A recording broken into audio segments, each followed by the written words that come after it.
bonsoir et bienvenue à cette émission d'Info 9. Je la recevais en mars dernier pour nous expliquer un défi à relever pour la Fondation Dr Jacques Paradis, soit l'ascension du volcan équatorien Cotopaxi. Alors, où en sont rendus les démarches? Il nous avait tout expliqué un peu, c'était quoi, pas un peu en profondeur aussi, c'était quoi, et puis on demandait aux gens de s'inscrire. Alors, on va lui demander où en sont rendus les démarches, les inscriptions et toutes les questions qu'elle va sûrement répondre avec grande habileté. Alors, mesdames et messieurs, la directrice générale de la Fondation Dr Jacques Paradis, Madame Suzanne Plourde. Madame Plourde, bonsoir. Bien, bonsoir. Bon, on s'était vu au mois de mars dernier. Bon, vous nous aviez mis sur la table un beau projet, un beau défi, devrais-je dire, avec M. Michel Raté. On va en parler un petit peu plus aussi tantôt. Bon, c'était, vous demandiez des inscriptions par centre hospitalier. Bien, c'est l'ancien centre de santé de qui est rendu centre intégré, qui est rendu ça aujourd'hui, mais on va passer outre à ça. Où en sont rendues les démarches, Madame Plourde, pour ce merveilleux défi? D'accord. Alors, faire un petit bref oui, allez-y, allez-y.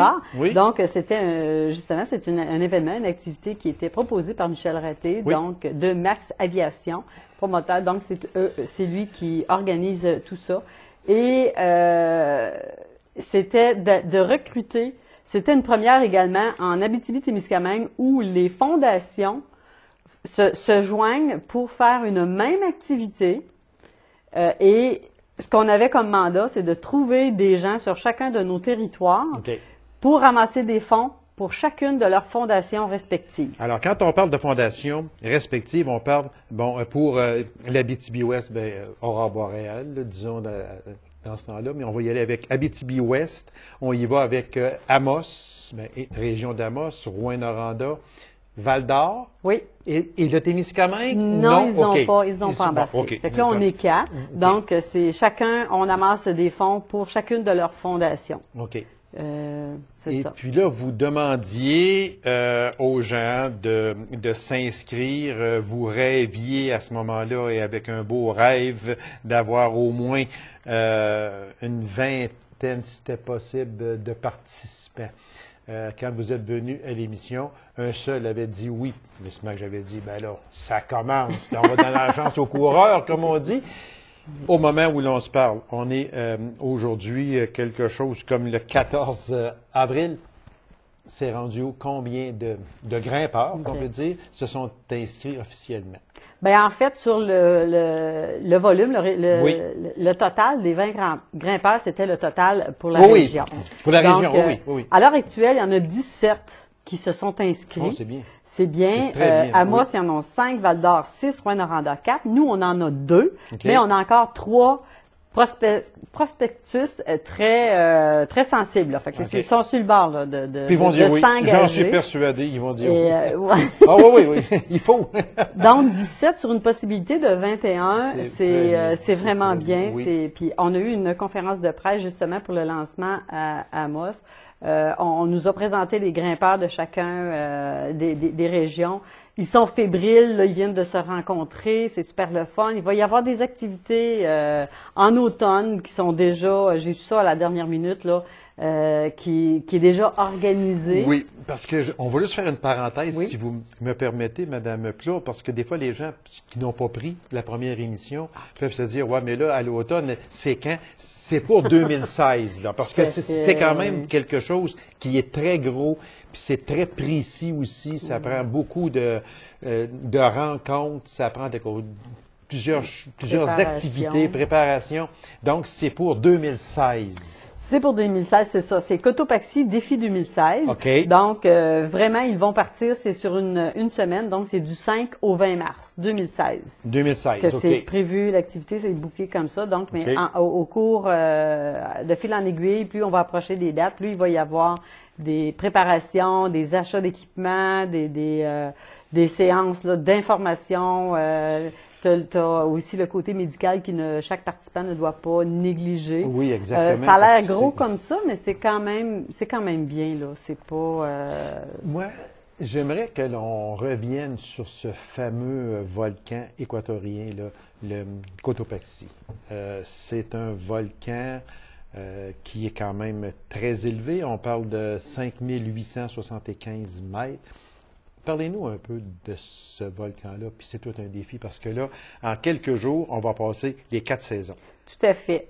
Puis ce qu'on peut aller voir aussi là, sur l'information, mais j'invite les gens à aller sur Internet, voir, il y a vraiment des photos fantastiques. Puis l'agence qui va accompagner les grimpeurs, c'est Terra Ultima, dont François-Xavier Blot. J'ai eu l'occasion de lui parler. Okay. Et ce qu'il me disait, pour vraiment la dernière ascension, pour aller vraiment là, sur le rebord, du cratère, ça doit se faire le matin, très, très, très tôt.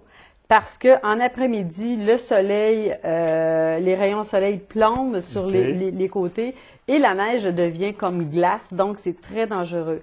Le matin, le soir, ça a eu le temps de refroidir et tout ça. Donc le matin, très, très tôt, c'est là qu'ils vont faire l'ascension. Maintenant, ils vont le faire, c'est une randonnée pédestre aussi. Longue. Oui, exactement. Par contre, les derniers parcours, on voit vraiment là, que c'est de l'alpinisme.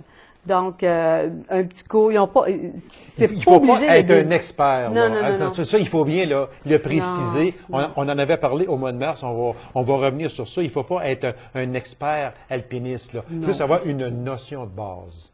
Tout à fait. Ben, de toute façon, ils vont avoir des activités qui vont pouvoir les préparer à tout ça. Oui, exactement. Et le coût de cette expédition-là, ben c'est plus ou moins 3500 $, dépendamment du nombre de groupes qui vont être. Plus qu'ils vont être, moins que ça. Ben là, on a calculé à peu près là, pour 18 personnes, c'était 3500. Et ce qu'on demande à chacun des grimpeurs, l'objectif, c'est que chacun d'eux puisse amasser un 5 000 $ par les supporters. La façon de faire, c'est exactement les mêmes choses qu'on parlait du Boréal, Super 8, qu'on a tout mis en œuvre.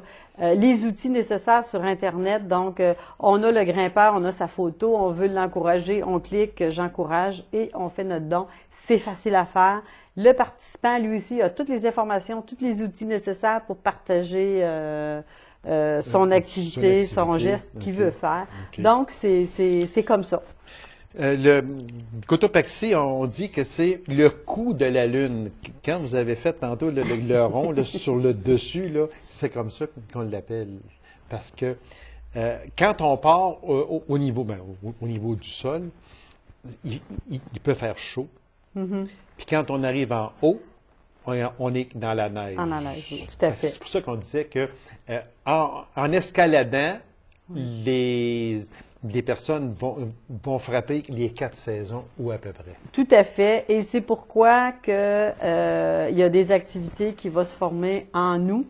Ils vont aller passer 2 jours, 1 nuit au parc des Guébels. Ils vont faire le tour du lac en tout cas. Je pense. La Haye. C'est la Haye. Oui. Donc, ils vont se préparer aussi à faire du camping vraiment rustique là, avec rien. Là, donc, ça, c'était une première. Et le 16 janvier 2016, là, ils vont partir 1 journée, 1 nuit au Mont-Vidéo et ils vont se préparer à faire du camping dans une température un peu, dans des conditions un peu précaires. Un petit peu précaires. Fait qu'en janvier, il va faire froid. Il faut avoir quand même une certaine bonne forme physique. Là, il faut le dire parce qu'on ne peut pas là, arriver puis regarde moi là je m'en vais là puis je m'en vais escalader parce que quand on le dit si bien tantôt, on va avoir les 4 saisons dans l'espace de quelques jours. Alors il faut quand même aussi faire attention puis il faut être quand même dans une certaine forme physique. Ça va tout être expliqué aux personnes qui vont participer. Il reste à peine 2 minutes. Difficulté de niveau 3, on en avait parlé un peu. C'est pas quand même. Je veux dire, je sais que j'ai lu sur ça, mais ce n'est pas difficulté énorme. Difficulté qu'à peu près tout le monde peut maîtriser facilement, mais à la condition d'être dans une certaine bonne forme physique. C'est un peu ce qu'il disait. Bien, c'est un peu ce qu'il disait, mais encore là, ça reste comme, pas un mystère, mais une surprise pour tout le monde parce que tu peux être très, très en forme, mais tu ne sais pas comment est-ce que ton corps va réagir. Donc, tu n'as pas le contrôle de ça. Voilà, fait que ça se pourrait que quelqu'un moins en forme, lui, puisse vraiment passer à travers, parce qu'on sait qu'il manque d'oxygène et tout ça. Voilà, fait que c'est un peu... À peine une minute, ceux qui nous écoutent et qui veulent dire, moi, ça m'intéresse, je fais quoi? Bien, ils appellent à leur fondation OK. correspondante, donc à la Fondation Dr Jacques Paradis, soit par Internet, fondationjacquesparadis.org ou au téléphone 819-333-2311, poste 2266. Et c'est la madame qui est assise à mes côtés qui va vous répondre et qui va vous donner toutes les informations que vous allez vouloir avoir.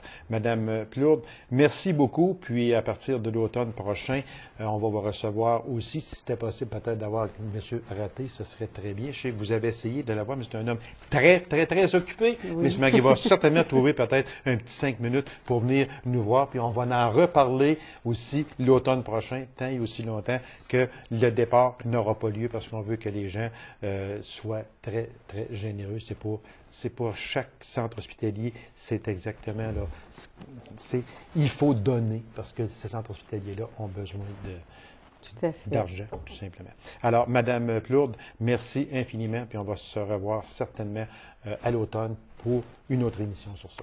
Bien, ça me fera plaisir. Le plaisir est partagé. Merci beaucoup, Madame. Alors, courte pause et on vous revient immédiatement après. Restez avec nous.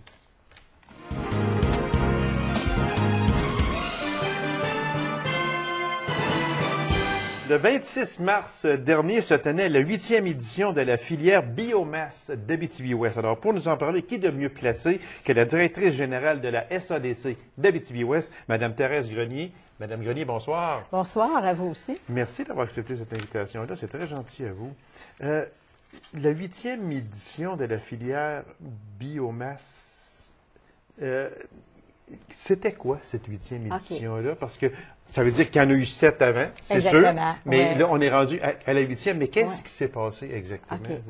Alors, si on met le contexte, depuis 2010, on essaie de voir des alternatives au niveau du développement des ressources forestières, entre autres, dans la partie récupération des résidus forestiers, qui, lorsqu'on le valorise, évidemment, ce que ça nous permet, c'est de développer une autre sorte d'économie qui est bien intéressante pour notre milieu.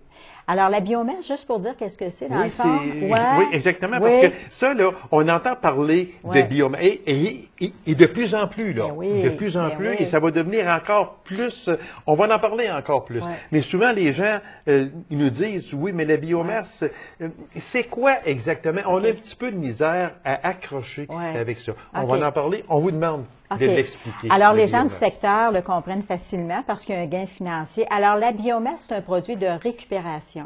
On peut le retrouver dans le secteur forestier, on peut le retrouver dans le secteur agricole. Actuellement, on travaille davantage dans le secteur forestier. Donc, la biomasse, ça peut être les résidus qu'on retrouve en forêt, par exemple, qu'on pourrait transformer soit en copeaux, soit en résidus de différentes façons à ce niveau-là. On peut soit le transformer, ce qui va faire des granules. On peut le transformer de façon différente, ce qui fera des plaquettes à ce niveau-là. On peut le retransformer pour faire de la litière. Donc, c'est une valeur ajoutée qu'on donne à un produit qui existe. Ça, là, si on comprend bien, là, Mme Grenier, ce n'est pas le bois debout qui va aller à l'usine. Ce n'est pas ça. C'est tout ce qui, anciennement, restait en forêt parce qu'on ne savait pas quoi faire avec. C'est un peu ça. Exactement. C'est ce qui reste en forêt, mais c'est ce qui reste dans l'usine aussi. Exemple, si on a une entreprise qui, d'ailleurs, a fait son annonce Gestion forestière Abitibi, qui fait déjà de la transformation au niveau du bois. Donc, il y a des résidus qui s'appellent la sciure. De ces résidus-là, qu'est-ce qu'on peut en faire? On peut en faire de la litière, mais le plus intéressant, c'est de le retransformer. Et lui, il a choisi de le retransformer en granules. Donc, la granule, ça sert à quoi? Ça sert à faire de l'énergie pour du chauffage, entre autres, à ce niveau-là. Donc, on vient de redonner une autre valeur ajoutée. Si on prend de la granule pour faire du chauffage, qu'on pourra parler comme exemple tantôt qui a été annoncé, bien, on vient de diminuer les gaz à effet de serre. On vient de donner une valeur ajoutée au niveau et d'un résidu qui aurait eu moindre valeur ou pas de valeur, et aussi au niveau environnemental où on vient diminuer les émanations. Et on vient aussi de permettre la régénération des forêts à ce moment-là, parce que tout ce qui restait à terre, en forêt, bien, nuisait à la repousse. Et il y a plusieurs éléments qu'on peut faire. Si on pense, par exemple, en forêt, c'est sûr qu'il faut en laisser une certaine quantité. Oui, les ingénieurs sauront nous dire, mais il y a de la récupération possible. Donc, ce qu'on est à faire avec des promoteurs, parce qu'on a beaucoup de promoteurs actuellement intéressés, c'est de dire comment on peut optimiser, valoriser de façon la plus payante possible les résidus en forêt. Comme là, on s'en va avec vraisemblablement des promoteurs au niveau des huiles essentielles. Donc, il y a une partie qui sera utilisée au niveau des huiles essentielles, les épines, par exemple, d'épinette. Mais encore là, il va rester des résidus. Les branches, on fait quoi avec ça? Donc, ça devient de la biomasse qu'on peut transformer, soit en copeaux, soit en granules, ou soit en plaquettes, ou soit de différentes façons. Parce que je survolais l'année passée, il y a 2 ans, on s'en allait dans le nord en avion, puis on survolait. Puis, mon Dieu, que j'ai trouvé que, bon, le nord est défriché de plus en plus, mais ce qui reste à terre, mais il y en a, on peut faire de la biomasse avec ça. On peut, même je m'étais dit, on peut quasiment chauffer le Québec complet, là. Avec ça, ça n'a pas de sens. Alors, c'est tout ça qu'il faut aller chercher. Exactement. Valoriser. Si on va dans les pays européens, j'ai eu la chance d'aller faire une petite tournée avec des entrepreneurs. Oui, là, qu'est-ce qu'on fait? On optimise, plutôt d'appeler ça un résidu forestier, on appelle ça justement une matière première. Donc, on peut la retransformer à ce niveau-là. Et quand on a moins de forêt, comme actuellement, donc, ce qui est avantageux, c'est de dire arrêtons de ne pas optimiser nos produits parce qu'il y a une valeur économique aussi à ce niveau-là. Il faut bien se dire qu'il y a une valeur économique pour celui qui le transforme, mais en même temps pour celui qui bénéficie du chauffage aussi que ça peut générer. Exactement, parce que si on parle de chauffage, chez nous, il y en a, quand je dis chez nous, c'est l'Abitibi-Ouest, ça doit exister aussi ailleurs, là, mais quand on parle de chez nous, en Abitibi-Ouest, il y a des entreprises qui chauffent actuellement. Oui, puis il y en a qui sont connus puis qu'on n'a pas comme identifié vraiment. Si on pense les hôpitaux, par exemple, on en a plusieurs qui chauffent. Ici, en Abitibi-Ouest, c'est de la biomasse qu'ils utilisent.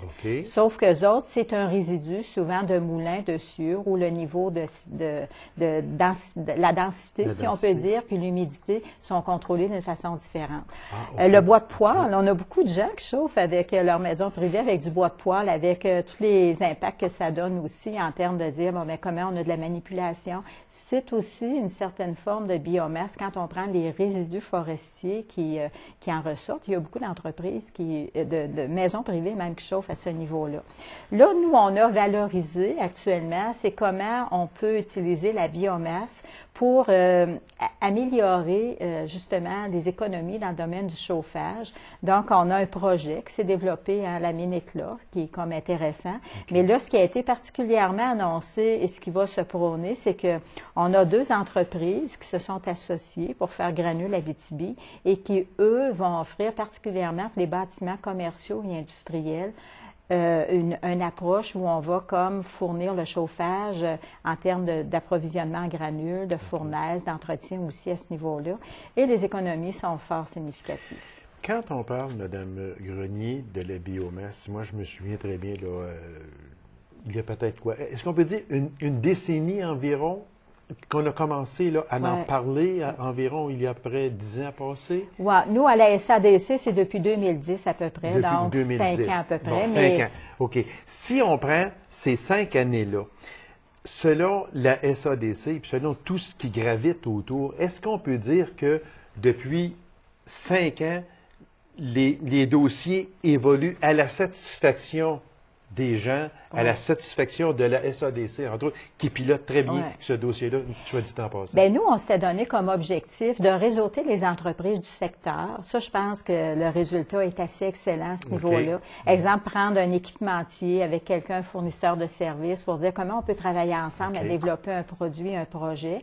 On a regardé aussi au niveau des clients potentiels, qui ça pourrait desservir. Est-ce qu'on a les équipements? Est-ce qu'on est capable d'offrir un produit qui offre des économies intéressantes aussi? Parce qu'il faut penser que si on change de mode de chauffage, par exemple, il faut que ce soit payant. Il faut qu'on Oui, ait un c'est retour sûr. sur l'investissement Oui. assez rapidement. On a travaillé aussi sur la garantie des approvisionnements parce que ça peut être le fun de dire je change mon équipement, mais Oui, dans c'est 2 ça. ans, je vais-tu en avoir encore de la Je vais granule? revenir à mon ancien chauffage que j'avais avant. Exactement. Et souvent, ce qu'on observe, il y a beaucoup d'entreprises, d'organismes qui sont à l'étape de changer le système parce que ça fait peut-être 20, 25 ans, puis là, ils sont à l'étape Alors là, de... là, ces entreprises-là sont dues pour Exactement. un changement parce que ça fait, comme vous le dites si bien, peut-être 15-20 ans. Le système est inadéquat. Là, ben, on fait quoi? Ouais. Est-ce qu'on s'en va vers la biomasse? Je serais prêt à y aller, mais par contre, il faut qu'ils me garantissent qu'il faut Oui. qu'ils je dis un chiffre de même, au moins 20 ans, Ah parce oui. qu'on ne peut pas changer. Parce que Ouais. là, on parle de grosses entreprises. Là. Oui. On ne parle pas d'une maison privée. Là. C'est On ça. parle de grosses entreprises. Donc, ces grosses entreprises-là vont sortir un système de chauffage qui était très dispendieux pour installer la biomasse qui va coûter aussi quand même très cher à installer.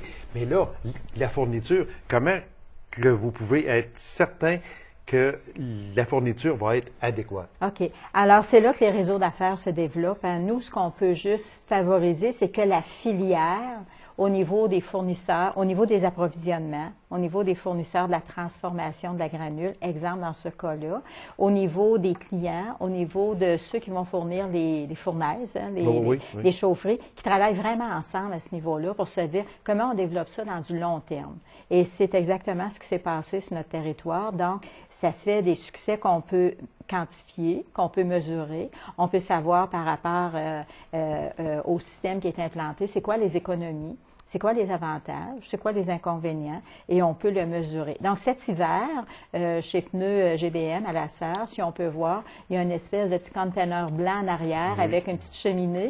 Bien, ça a été l'entreprise qui a testé le nouveau concept qui est en train de se développer avec Granule Abitibi, c'est-à-dire un consortium d'entreprises qui travaillent dans ce domaine-là. Est-ce que les entreprises collaborent bien avec la possible entrée de la biomasse comme système principal de chauffage? Oui. Bien, la collaboration devient évidente s'il y a de l'argent à faire. Si on ne fait pas des gains financiers à faire des changements, il n'y a pas d'avantage. C'est ça, parce que, Ouais. ça, comme on le disait tantôt, ça coûte quand même très cher de convertir un chauffage Ouais. qui est, ayons pas peur des mots, là, qui habituellement peut-être est à l'huile. Ouais. Ou électrique, uniquement électrique, Ouais. et le convertir, on met ça de côté, puis on s'en va avec la biomasse. Mais ce qui est encouragé, c'est de ne pas tout enlever non plus le système qu'ils ont déjà là. OK. Donc, s'il y a un système électrique, dans le fond, c'est de dire, regardez votre système électrique, mettez-le tout simplement à off. Oui, et le oui, jour oui, où il y aura un exactement, oui. problème, où vous souhaiteriez faire une intervention différente, bien là, on s'y réajuste. Donc, les systèmes de chauffage qui sont déjà là, l'idée, c'est pas de dire, on sort tout ça, là. C'est ça. Les promoteurs... Se laisser une deuxième alternative. Exactement. Et il y a peut-être des moments, par exemple, où on a besoin rapidement, par exemple, d'une augmentation de la chaleur, qu'on dit, bon, ben, dans un temps X, on va utiliser les deux systèmes. Exemple, cet hiver, mais ce qui n'a pas été le cas, ça aurait pu être possible de dire, avec les froids terribles qu'on a eus, oui. est-ce qu'il n'y a pas lieu de mettre un petit chauffage d'appoint qui s'ajouterait? OK. Ce qui n'a pas été le cas, mais ça aurait pu être dans l'ordre du possible à ce niveau-là. Donc, l'idée, c'est de se dire, bon, ben là, on ne change pas tout sans tenir compte, mais gardons le système qu'on a, diminuons, exemple, les approvisionnements, soit en huile, soit en mazout, soit en tout ce qu'on voudra, diminuons le compte d'électricité aussi, puis regardons ce que ça donne. Actuellement, on pense que ça coûte très cher, mais c'est entre 20 et 30 000 une installation complète, ce qui fait quand même du sens. OK. Le retour sur l'investissement pour un garage moyen, c'est à peu près 2 ans et demi. Ah, OK. Donc, il y a un retour quand même Oui. qui est assez rapide à ce Oui, exactement. niveau-là. J'aurais pensé plus que ça, oui, exactement. Oui, ça dépend des systèmes qu'on OK. voit. Si c'était dans, exemple, une polyvalente, probablement Ouais, que les c'est systèmes... sûr que ce n'est pas pareil. là. C'est pas pareil. Un hôpital, une polyvalente, etc. Oui, mais d'avoir des bâtiments comme des grands garages qu'on a actuellement, c'est à peu près l'ordre de grandeur qu'il faut regarder à ce moment-là. Si on parlait, vous en avez parlé un petit peu, mais j'aimerais revenir sur le projet Réseau Granule Abitibi. C'est une première au Québec? Oui. Réseau Granule Abitibi, effectivement, c'est ce qu'on a constaté à ce niveau-là, c'est que ce sont deux entreprises qui se sont associées ensemble. Dans cet objectif-là, dans le fond, ce qu'ils ont, c'est d'offrir un service clé en main au niveau des clients qu'ils auraient au niveau des chaufferies. OK. Donc, ce qu'ils garantissent, garantissent des approvisionnements dans le long terme, ce qui est un point comme important à ce niveau-là. Ils garantissent aussi que les équipements vont fonctionner. Et donc, un peu comme quand on est avec Hydro-Québec, on se casse pas la tête à savoir, bon, ben, est-ce que l'électricité va être là demain matin? Donc, eux, c'est le même problème qu'ils... Oui, donc ils ont des équipes où ils peuvent assurer la maintenance, l'entretien. Ils peuvent s'assurer aussi de répondre aux besoins du bâtiment. Parce que dépendamment de la grandeur, dépendamment des caractéristiques qu'on y veut, on veut-tu avoir un chauffage rapide, on veut-tu avoir un chauffage de confort, qu'est-ce qu'on veut comme système de chauffage? Donc, eux, ils sont en train de développer toute une expertise à ce niveau-là. On n'invente rien au niveau des systèmes de chaufferie. Les fournaises existent déjà, fort heureusement, parce que quand on invente, il y a toujours le risque de l'invention. Cependant, le concept d'un projet clé en main, d'une filière, si on peut dire, il n'y en a pas beaucoup. Il n'y en a pas au Québec, on n'en a pas vu. Oui. Quand on parle au laboratoire des biomatériaux de l'Université du Québec à la Sarre, il y a la fibre de canola et la fibre de bois. On a avantage à connaître davantage le laboratoire des biomatériaux de l'UQAT, si on peut dire.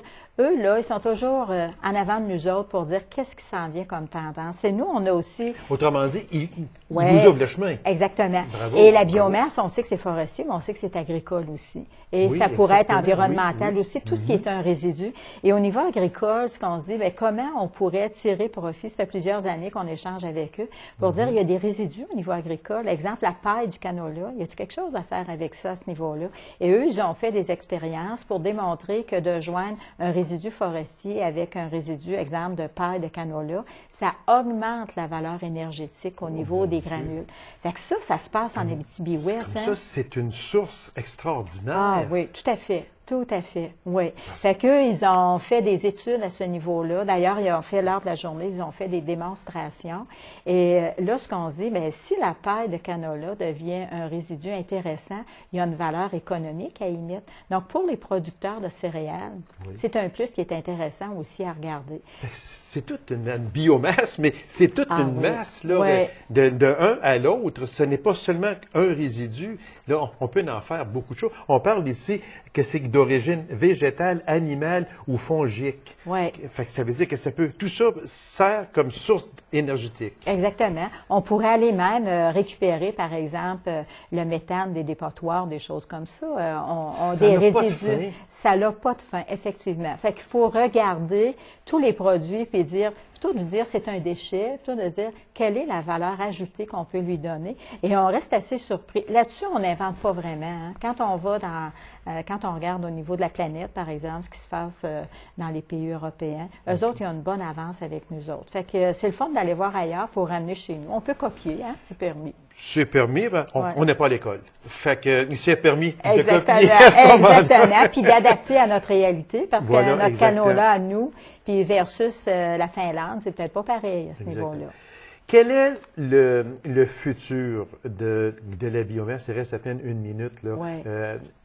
On sait que la SADC pilote très bien, et je vous en félicite, pilote très bien ce dossier-là. Puis tous ceux qui y travaillent de près ou de loin, félicitations à tous vous autres parce que vous faites. C'est une équipe, hein, faut dire. C'est une équipe et vous faites un travail gigantesque et on vous en félicite. Mais demain, quel est le demain? OK. Alors le demain, nous, on veut que ça prenne de plus en plus une valeur économique. Donc, on a commencé par s'informer, voir dans les différentes journées. Mais là, on s'en va vraiment vers des applications concrètes.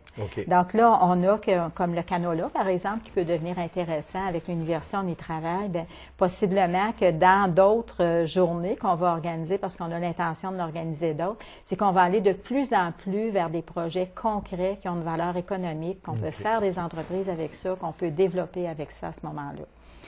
Alors, c'est un gros dossier à multiples volets. Puis, on se tourne vers la biomasse, puis on fait de la récupération. Puis, moi, je trouve ça tout simplement extraordinaire. Alors, Madame Grenier, merci infiniment. Puis, continuez votre excellent travail. On a besoin de vous et on a besoin de toute l'équipe de la SADC. Merci pour cet accueil et la dispensation de l'information aussi. Bien, ça fait grand plaisir, Madame Grenier, puis on vous souhaite tout le succès possible. Merci beaucoup. C'est moi qui vous remercie. Alors, Mesdames et Messieurs, merci d'avoir été là. On se revoit une prochaine édition d'Info 9. Au revoir.